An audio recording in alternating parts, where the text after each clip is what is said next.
우리나라는 매년 연말이 되면 전국 교수협회가 있습니다. 교수님들 협회가 있는데 그 교수협회에서 고사성어, 사자성어, 네 글자로 된 사자성어 하나를 발표합니다.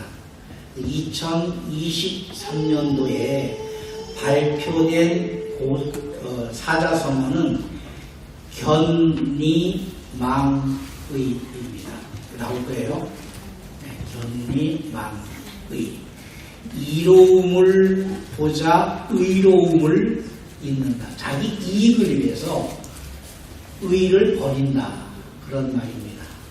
정치하는 사람은 정치하는 사람 나름대로, 또 경제인들은 경제인 나름대로, 심지어는 교회조차도 어떤 자기 이익을 위해서 의를 버리는 그런 견리망의입니다.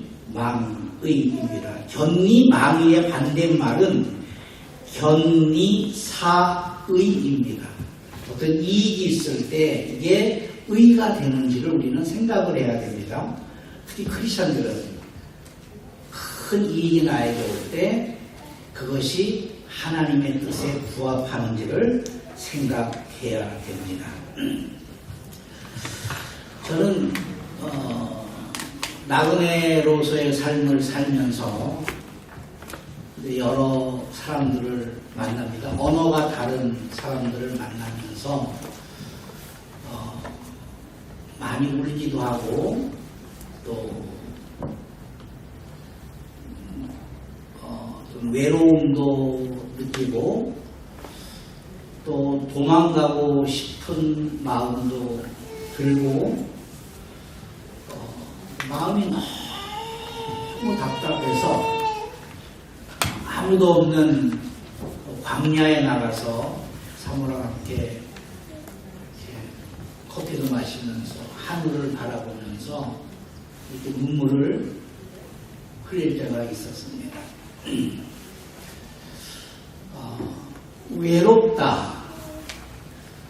하나님, 왜 내가 외롭습니까? 그 어떤 절벽 앞에 서 있는 느낌? 사람을 만나는데 정말 친절합니다. 안아주고, 감싸주고, 막 자기도 먹을 것 없는데 먹을 거 막 싸주고, 메워주고, 너무 지나치게 안아줘서 몸살이 날 정도로 그렇게 안아주고, 자기네 집으로 오라고 그러고, 상하면 자고 가라고 그러고, 밥 먹었느냐고. 그렇게 친밀하고 가까워지는데 절벽을 느낄 때가 있습니다. 그래서 정말 외롭습니다. 그래서 1년을 지나면서 한국에는 교수님들이 사자성어를 만들어내는데 나도 1년간을 지나오면서 나에게 주시는 말씀 한 구절을 한번 뽑아봐야겠다 생각을 해서 요단에 가서는 매년 연말이 되면 말씀 한 구절을 뽑습니다. 제비뽑기 하듯이 뽑지 않습니다. 성경에 보면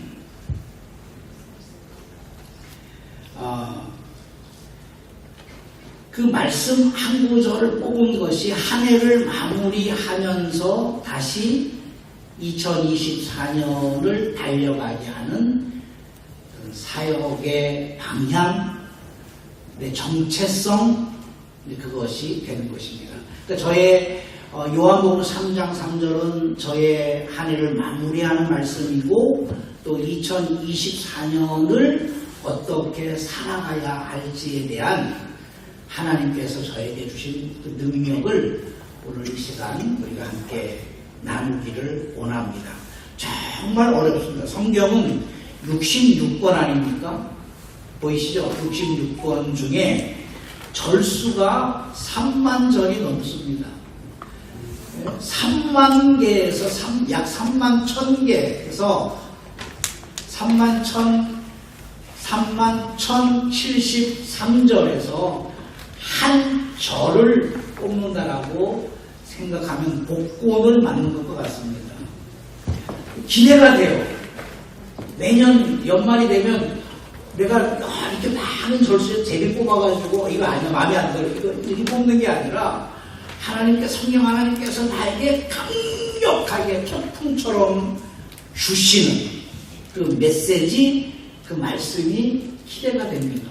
작년 12월에 요한복음 3장 3절을 제 마음에 떠올려 주셔서 많이 울었습니다. 제가 현지인들을 만나면서 언어가 다른 사람들을 만나면서 외롭다, 그들 앞에 서는 것이 절벽 앞에 서는 것 같다 이렇게 느끼는 것은 이것을 전하지 못해서 그렇습니다. 나의 본분, 내가 왜 여기 있나? 하나님이 왜 나를 여기로 보내셨나? 내 존재의 의미가 뭔가? 나는 여기서 무엇을 하는가? 수많은 사람들이 헌금을 보내고 핀칠리에서도 헌금을 보내고 그것을 쓰면서 내가 여기 왜 존재하는가? 내가 왜 밥을 먹고 내가 왜 잠을 자고 내가 왜 여기서 존재하고 있는가? 저 말 한마디 전하기 위해서, 저 말 한마디 그들의 마음에 심어주기 위해서 하나님께서 나를 그곳에 보내셨습니다. 네. 그런데 전할 수가 없어요. 언어의 부재도 아니고 어떤 나에게 열정이 없어서도 아니고 그들이 악해서도 아닙니다. 전할 수 없는 그 절벽 앞에 서 있습니다. 한국에 있는 분들에게 이런 메시지를 보냈습니다. 연말이 되어서 거듭났습니까? 이런 메시지를 보냈습니다. 정리합시다. 인생을 한번 한 해 한 해 정리하면서 살아갑시다. 우리가 한 해 한 해 버릴 때가 많이 있잖아요. 정리하면서 살아갑시다. 그들이 가장 큰 반응을 보이시는 분들이 역시 사역자들이에요. 정리하겠습니다. 정리하겠습니다. 메시지의 방향을 틀겠습니다. 요한복음 3장 3절 우리 다시 읽습니다. 시작. 예수께서 대답하여 이르시되 진실로 진실로 내게 이르노니 사람이 거듭나지 아니하면 하나님의 나라를 볼 수 없느니라. 아멘. 성경에는 가끔 진실로 진실로라는 말을 반복해서 말씀합니다. 간혹 몇 군데가 있습니다. 예수께서 말씀하실 때 진실로 진실로 아멘 아멘이라는 말 의미도 있지만 가슴을 뜨면서 예수님께서 말씀하는 거예요. 막 누군가 얘기할 때 야 너 내 마음 몰라? 내 좀 확 뜯어가지고 내 마음 꺼내서 너에게 보고 싶다. 내가 이 땅에 온 이유가 뭐냐? 예수 그리스도께서 하나님이신 그분이 하늘 보좌를 버리시고 이 땅에 오신 것이 뭐냐? 사랑을 행하라, 선을 행하라, 이웃을 도와주어라, 병자를 고쳐라. 물론 중요합니다. 본질이 아닙니다. 그것은 다 비본질적인 거예요. 이 본질을 내 가슴을 뜯어가면서 너에게 주고 싶은 마음, 그 마음이 진실로 진실로입니다. 물과 성령으로 거듭나야만이 하나님의 나라에 갈 수가 있다. 아멘. 아멘. 여러분 거듭나셨습니까? 거듭나셨습니까? 거듭남이 뭔지 설명해낼 수 있습니까? 여러분, 우리가 사랑하는 사람을 만났을 때, 야, 너 여자 만난다며 어떤 사람이야? 확신이 없을 때는 아버지 좀 기다려보세요. 말 안 해요. 확신이 없기 때문에. 그 여인에 대해서 확신이 생겼을 때 아버지를, 어머니를 설득할 수 있는 힘이 있는 거예요. 우리의 사랑하는 자녀들이, 우리의 사랑하는 사람들이 엄마, 거듭남이 도대체 뭐야? 라고 물었을 때 여러분 밤을 새워서 가슴을 뜯어가면서 내 사랑하는 사람들에게 거듭남을 설명해 줄 수 있나요? 배워서 되는 게 아니에요. 이건 이론이 아니에요. 내가 거듭나야만이 거듭남을 목숨을 다해서 설명하는 거예요. 교회에 거듭남이 없다면, 우리가 거듭난 사람이 아니면 우리는 그냥 종교인에 불과합니다. 새해가 우리는 시작됐습니다. 제가 존경하는 문학도 존경하는 분이 있었어요. 중학교 시절에 그분의 책을 읽으면서 성경 다음으로 얼마나 눈물을 흘렸는지 몰라요. 나도 이 사람처럼 작가가 되야겠다. 소설을 써야겠다. 해밍웨이입니다. 얼마나 존경했는지 몰라요.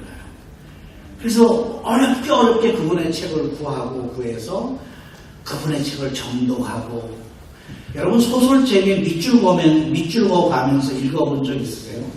그걸 읽었어요. 내가 타임머신을 타고 과거로 들어갈 수가 있다면 나 그분의 손 한번 만져보고 싶다. 그분의 손. 만약에 하나님이 용서해 주시겠지만 그분이 썼던 펜을 훔쳐오고 싶은 마음이 있었어요. 갈 수 없지만 해밍웨이를 그렇게 존경했습니다. 누구를 위하여 종을 울리나. 제목은 다 들어갔는데 정말 읽기 어려운 소설입니다. 저는 그 밑줄고 하면서 읽었어요. 근데 전쟁 이야기죠. 스페인 내전을 다룬 전쟁 이야기인데 사랑 이야기입니다. 사랑 이야기. 누구를 위하여 종은 울리나. 이 제목은 17세기에 영국에서 목회하셨던 존 던 목사님의 설교입니다. 누구를 위하여 종을 울리나. 이 제목으로 존 던 목사님이 설교를 하셨어요. 해밍웨이가 얼마나 많은 은혜를 받았는지 몰라요. 영감을 받아서 소설을 썼습니다. 이 존 던 목사님이 설교하신 내용이에요. 우리 인생은 자기 자신만을 위해 사는 것이 아니라 누구를 위해, 타인을 위해, 누구를 위해 종을 울려야 하는 섬김의 삶을 살아야 합니다. 이 말씀을 하시면서 마태복음 20장 28절을 말씀하셨어요. 함께 읽습니다. 시작. 인자가 온 것은 섬김을 받으려 함이 아니라 도리어 섬기려 하고 자기 목숨을 많은 사람의 배송물로 주려 함이니라. 아멘. 아주 특별한 메시지를 전하셨어요. 내용이 뭐냐면 인간은 시한부적인 존재입니다. 여기서 500년 사실 분 계세요? 300년 사실 분 계세요? 영국에 속담이 있죠. 500년 전에 살았던 우리 조상이 500년 후에 옛날 주소 하나 가지고 자기의 후손을 찾아올 수 있다. 그런 영국의 속담이 있어요. 근데 바뀌는 것 같아요. 와보니까 뭐 작년, 재작년하고 건물들이 다 달라지기 시작했습니다. 인간은 시한부적인 존재예요. 하루하루 살 때 우린 거꾸로 계산을 하게 됩니다. 예를 들어서 예수님이 오시기 전의 연도를 1, 2, 3, 4, 5, 6, 7, 8 쭉 나가다가 예수님이 오신 날부터 거꾸로 세상을 BC 몇 년. 저는 중학교 때 그게 이해가 안 갔어요. 아니 왜 지금 2024년이죠. 예수님이 오신 날부터 생각해서 1, 2, 3, 4, 5, 6, 7, 8 해서 2024년이 됩니다. 예수님이 다시 오실 때, 예수님이 재림하실 때를 기점으로 해서 거꾸로 세면 올해가 몇 년도인가? 이죠? 자, 우리 인생이 예를 들어서 100년을 산다고 합시다. 100년 살기 정말 어렵습니다. 근데 100년을 산다고 합시다. 100년을 살면 지금 태어나서 내가 몇 살이다 이렇게 계산하는데 내가 죽는 날 100세에 죽는데 100년부터 거꾸로 세워서 내려오면 나는 오늘 몇 살인가 나이가 나오게 되죠. 나오게 되는데 근데 인간은 죽어요. 그렇게 끊임없이 죽습니다. 영원히 살 수 있는 사람은 단 한 사람도 없어요. 그런데 인간은 살기 위해서 태어납니다. 죽는 인간이 살기 위해서 태어납니다. 예수님이 이 땅에 오실 때 영원하신 하나님께서 하늘 보좌를 버리시고 이 땅에 오셨습니다.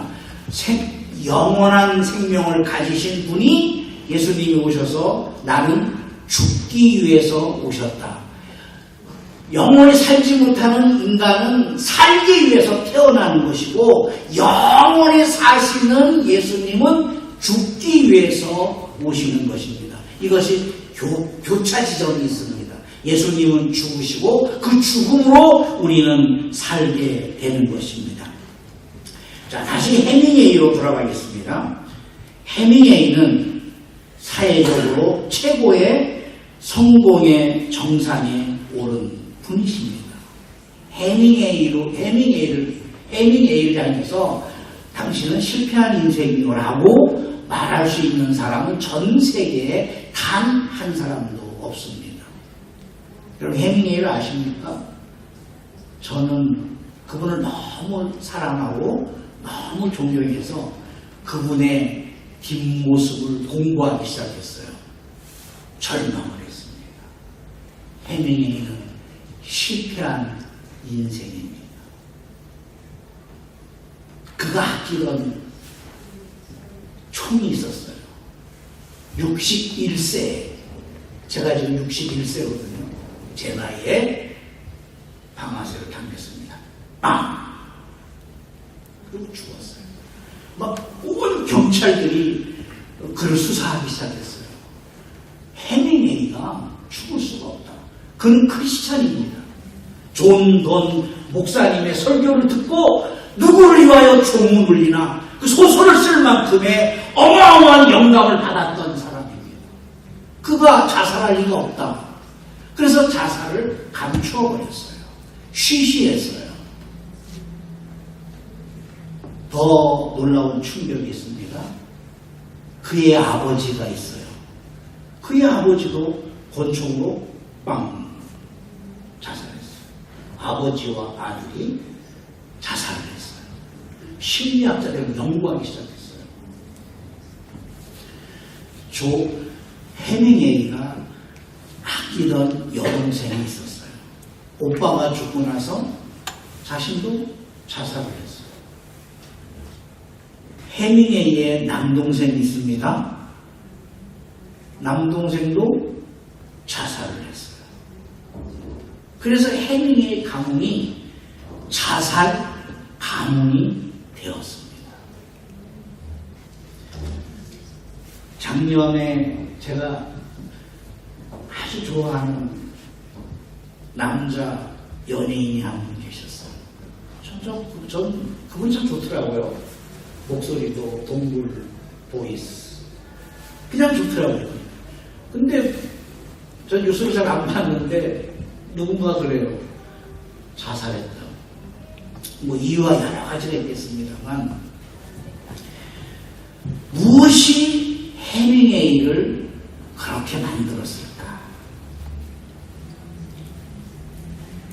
해밍웨이를 접하면서 저는 누가복음 12장 16절에서 21절에 예수님이 한탄하시는 소리를 들을 수가 있었습니다.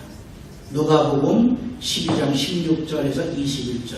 글이 보입니까? 네. 빨간 글씨는 제하고 같이 읽겠습니다. 시작. 또 비유로 그들에게 말하여 이르시되 한 부자가 그한테 소득이 풍성하게 신중에 살아가야 이르되 내가 곡식사 그릇이 없으니 어찌할까 하고 또 이르되 내가 이렇게 하리라. 내 국간을 얼고 더 크게 짓고 내 모든 곡식과 물건을 거기에 쌓아두리라. 또 내가 내 영혼에게 이르되 영혼아 여러 해 쓸 물건을 많이 쌓아두었으니 평안히 쉬고 먹고 마시고 즐거워하자 하리라. 하나님은 이르시되 어리석은 자여 오늘 밤에 내 영혼을 도로 찾으리니 그러면 내 준비한 것이 누구의 것이 되겠느냐 하셨으니 자기를 위하여 자기를 쌓고 부자가 이와 같으리라. 상반부에 보면 이 부자도 사회적인 성공을 한 사람입니다. 해밍웨이 같이 사회적인 성공을 한 사람입니다. 그리고 너무 성공을 해서 기업을 확장하기 시작했어요. 막 A점, B점, C점 분점을 내기 시작했습니다. 그리고 또 내가 내 영혼에게 이르되 영혼아 여러 해 쓸 물건을 많이 쌓아두었으니 평안히 쉬고 먹고 마시고 즐거워하리라. 완벽한 의료시설을 갖췄습니다. 돈이 있으니까 뭐 주치의들이 많았지 않겠습니까? 그런데 하나님께서 이르시되 어리석은 자여 오늘 밤에 내 영혼을 도로 찾으리니 그러면 내 준비한 것이 네 것이 되겠느냐. 하나님께서 그 사람을 심판하셨습니다. 자기를 위하여 재물을 쌓아두고 하나님께 대하여 부유하지 못한 자가 이와 같으리라. 물과 성령으로 거듭나지 아니한 사람은 그 쌓은 모든 탑들이 무너지도록 되어 있습니다. 하나님께서 이 세상을 창조하시면서 여러 비유들을 말씀했습니다. 그래서 에베소 5장 16절에 보면은 세월을 아껴라. 세월을 아끼라는 말씀은 시간을 지혜롭게 경영해야 되는 것입니다. 우리가 돈을 잘 경영하는 것처럼 우리에게 맡겨진 시간을 경영을 해야 됩니다. 그 경영 중에 가장 핵심 포인트는 내가 거듭났는가 입니다. 그거 빠져버리면 안 되는 겁니다. 우리의 수입에서 우선순위로 나가야 할 돈이 있잖아요. 게임하고 오락하고 그게 우선순위에 있는 사람들은 철없는 애들이겠죠. 우선순위가 있습니다. 먹지 말아야 되고 쓰지 말아야 되고 반드시 지불해야 할 돈이 있습니다. 우리에게 맡겨진 시간이 시한무적인데 이 시한무적 시간을 우리가 경영하면서 가장 우리가 핵심적으로 써야 할 시간은 거듭남에 관한 것입니다. 창세기 1장 14절에 하나님이 가라사대 하늘의 궁창에 광명이 있어 주야를 나누게 하라. 또 그 광명으로 하여금 징조와 사시와 열자와 연한이 이루라. 이 말씀은 1년을 주시고 사계절을 주시고 한 달을 주시고 하루를 일주일을 주시고 하루를 주셨다 그 말입니다. 우리는 하루를 경영해야 됩니다. 하루를 경영을 해야 돼요. 하루를. 그래서 저녁에 여러분 뭐 합니까? 잠을 자기 전에 뭐 합니까? 스마트폰을 볼 수 있잖아요. 그죠? 스마트폰 보면서 잠이 들잖아요. 물론 괜찮아요. 어떻게 죄 짓는 게 아니에요. 그러나 우리는 생각을 해야 돼요. 내게 맡겨진 이 시간, 시한부적인 시간을 지혜롭게 하나님의 사람답게 구원받은 사람답게 시간을 경영하는가. 아침에 눈을 뜨면 가장 첫 마디가 첫 생각이 무엇입니까 여러분? 아침에 눈을 뜨면서 첫 마디 처음 하는 말 이거 우리가 경영을 해야 돼요. 이야! 아침에 일어나서 애들한테 소리 지르면서 하루가 시작될 수도 있죠. 저의 모습을 얘기하는 거예요. 저의 모습. 그러나 경영을 해야 돼요. 사모랑 영국에 오면서 애들한테 잔소리하지 맙시다. 잔소리하지 맙시다. 꼰대가 되지 맙시다. 그냥 소리 지르고 냅다 칭찬만 하고 마음에 안 들어도 냅다 칭찬하고 정리가 안 되면 우리가 정리해주고 그 일만 하고 봅시다. 하루를 경영해야 됩니다. 그래서 새벽 경건 시간이든지 아니면 저녁 시간을 통해서 하루를 정리하도록 되어 있습니다. 묵혀두지 말고 하루를 정리해서 우리가 하나님 앞에 거듭난 사람으로서의 삶을 살아야 됩니다. 하루가 지나면 하루하루 사이 일주일이 지납니다. 일주일을 또 정리하도록 하나님께서 주일을 허락하셨어요. 주일을 허락하셔서 일주일을 정리하게 됩니다. 계절을 주셨어요. 계절. 또 월을 주셨어요. 지금은 그 예배가 없지만 저는 어렸을 때 월삭 예배가 있었어요. 매월 1월 1일, 음력으로 1월 1일에 교회에서 예배를 드렸어요. 구약 성경에도 월삭 예배가 있습니다. 또 1년을 정리하도록 하셨어요. 자, 이렇게 정리하게 되는 이유가 있습니다. 왜냐하면 우리에게 주어진 시간은 제한적이고 그 시간을 다 써버리고 나면 거듭남을 잊어버리게 되는 것입니다. 영국에서는 매년 자동차를 MOT 받지 않습니까? 신형차들은 받지 않겠지만 오래된 차들은 매년 MOT를 받게 됩니다. 우리 인생에 MOT도 필요한 거예요.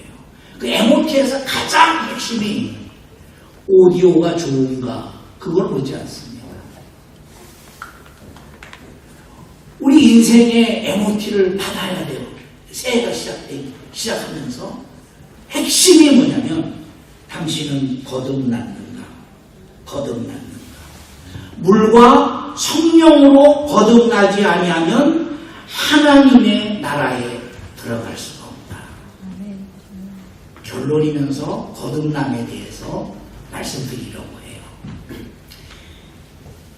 거듭남이라는 것은 위로부터 왔다라는 의미예요. 아노덴이라는 말이에요. 헬라말로 아노덴. 위로부터 왔다. 위로부터 왔어요. 우리의 목숨이 위로부터 와야지 구원받는 거예요. 선을 베풀어라. 나 술도 안 먹고, 나 담배도 안 피웠고, 나 마음대로 돈도 안 쓰고, 나 정말 신호등도 한 번도 범하지 않고, 정말 나는 선하게 살았습니다. 나는 남에게 해코지도 안 하고, 돈도 꾸지도 않고, 싸워본 적도 없고, 이 모든 것들은 구원의 조건이 아닙니다. 구원받은 사람은 그렇게 살아야 되지만, 구원의 조건은 될 수가 없습니다. 왜 거듭남을 우리말로는 두 번째 태어났다라고 말할까요? 거듭남이란 우리말로는 두 번째 태어났다. 영어는 born again, 다시 태어나는 거예요. 태어났기 때문에 다시 태어나는 거잖아요. 그죠? 근데 성경에서는 아노덴, 위로부터 생명이 왔다라는 겁니다. 하나님으로부터, 내 힘이 아닌 하나님으로부터 전능자의 생명을 창조하신 전능자로부터 생명이 왔다. 이것을 거듭남이라고 하는 것입니다. 인간은 태생을 거칩니다. 어머니 뱃속을 거치지 않은 사람은 단 한 사람도 없을 거예요, 여기. 태생이 있습니다. 9개월, 10개월을 어머니 뱃속에서 삽니다. 이 태생의 최고의 목표가 뭘까요? 인생이 되는 겁니다. 여러분, 태생 안에서 인생을 경험하지 못하고 끝나는 태생들이 얼마나 많은지 몰라요. 사람이 인위적으로 죽이기도 하고 또 사고로 그 태생이 죽기도 합니다. 태생이 인생이 되는 것이 최고의 목표입니다. 그러나 태생은 인생을 알지 못해요. 만약에 태생이 엄마 뱃속이 너무 좋아. 여기가 내 세상이야. 여기가 천국이야. 라고 생각해서 엄마 난 영원히 여기서 살고 싶어. 그러면 큰일 납니다. 다 죽습니다. 태생도 죽고 엄마도 죽습니다. 태생은 시한부적인 존재예요. 그 기간 동안만 하나님의 은혜로 그 안에 살 수가 있습니다. 그 안에서 열심히 성장하여서 인생이 되도록 준비하는 것입니다. 출생의 관문을 통하여서 태생은 인생이 됩니다. 우리 모두가 그 과정을 다 거쳤어요. 우리 인생입니다. 인생입니다. 자, 인생으로 태어난 사람들은 인생으로 끝나는 것이 아니라 거듭남을 통해서 영생을 준비하는 준비 기간입니다. 태생이 인생을 준비하는 기간인 것처럼 인생은 영생을 준비하는 기간입니다. 그러나 태생은 누구든지 태어남으로 하나님께서 일반 은총을 허락하셨어요. 기도를 많이 해야만이, 금식해야만이 태생이 인생이 되지 않습니다. 그냥 태어나도록 되어 있어요. 모든 종교를 초월하고 모든 민족을 초월해서 어떠한 사람이든 태어나도록 되어 있습니다. 그러나 인생에서 영생으로 들어가는 과정은 반드시 위로부터 오는 목숨이 있어야 됩니다. 태생이 인생이 되는 과정은 땅에서 나온 생명입니다. 땅에서 나온 목숨입니다. 이 목숨은 시한부적인 목숨이에요. 그래서 한 번 더 하나님으로부터 부여받는 안호된 하나님의 생명, 하나님의 목숨이 우리에게 임해야 되는 것입니다. 그 임함이 거듭남입니다. 어떻게 거듭나는 겁니까? 물과 성령으로 거듭나는 겁니다. 요한일서 5장 12절에 아들이 있는 자에게는 생명이 있고 하나님의 아들이 없는 자에게는 생명이 없습니다. 예수 그리스도로부터 오는 생명이 안호됨이에요. 거듭남이에요. 우리가 착하게 살고 선하게 살고 죄 안 짓고 그래야만이 거듭나는 것이 아니라 나 같은 죄인에게 하나님의 생명이 임재하시는 겁니다. 내 마음을 열어서 그분을 영접하면 아들이 있는 자에게는 생명, 안호됨이 있고 아들이 없는 자에게는 안호됨이 없다라는 것입니다. 요한복음 3장 31절에 위로부터 오시는 이는 만물 위에 계시고 땅에서 난 이는 땅에 속하여 땅에 속한 것을 말하느니라. 하늘로부터 오시는 이는 만물 위에 계신다. 위로부터 오는 생명을 우리가 받아야 됩니다. 인생에서 가장 중요한 것은 생명입니다. 생명. 이 생명을 히브리 말로는 카이암이라고 합니다. 카이암. 내 스스로 받을 수가 없어요.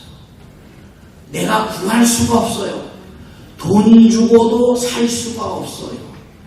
하나님으로부터 와야 되는 것입니다. 카이암.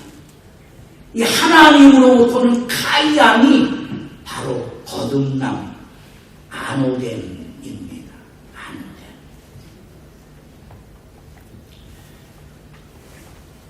요한복음 3장 3절이 오늘 주제입니다. 예수께서 대답하시되 진실로 진실로 시몬에게 이르되, 이름을 한번 봅시다. 진실로 진실로 내게라는 말에 저의 이름, 여러분들의 이름을 넣는 거예요. 진실로 넣습니다. 합격했습니다. 시작. 예수께서 대답하여 이르시되 진실로 진실로 시몬에게 이르노니 사람이 거듭나지 아니하면 하나님의 나라를 볼 수 없느니라. 아멘. 내 인생이 거듭났는가? 오늘 우리 자신을 점검해 가야 됩니다. 목사님은 거듭나셨습니까? 집사님은 거듭나셨습니까? 여러분들은 거듭나셨습니까? 기독교라는 종교인 말고 내가 거듭났는가? 내가 거듭났는가? 위로부터 오는 생명을 내가 부여받았는가? 고린도후서 13장 5절입니다. 너희는 믿음 안에 있는가? 너희 자신을 시험하고, 우리 자신을 우리가 시험해야 돼요. 남이 나에게 물으면 굉장한 시험을 받으니까 내 스스로가 시험해야 됩니다. 너희 자신을 확증하라. 예수 그리스도께서 너희 안에 계신 줄을, 예수 그리스도께서 너희 안에 계시는 것, 그것이 바로 거듭남, 안오됨입니다. 위로부터 오는 생명입니다. 너희가 스스로 알지 못하느냐? 그러면 그렇지 않으면 너희는 버린 자들이니라. 사랑하는 여러분, 2024년 하나님께서 우리에게 선물로 주셨습니다. 달려갈 때 강력한, 우리를 달리게 하는 강력한 에너지가 바로 안오됨, 거듭남, 하나님이 주시는 생명 카이암이 오늘 저에게, 여러분에게 있어야 될 줄 믿습니다. 아멘. 이 생명이 여러분에게 충만하기를 예수 이름으로 축복합니다. 아멘. 살아계신 아버지 하나님, 세상에는, 세상적으로는 성공할 수가 있습니다. 거대한 성공의 금적탑을 세울 수가 있습니다. 그러나 거듭나지 아니하면 하나님께서 오늘 밤 그 목숨을 취하실 때 결국은 실패의 인생이 되는 것을 우리가 압니다. 우리는 어머니 뱃속에서부터 태어난, 땅에서 난 목숨을 부여받았으니 이제 하늘로부터 오는 안오된 거듭남의 목숨으로 우리가 살아내게 하여 주시옵소서. 예수님 이름으로 기도하옵나이다. 아멘.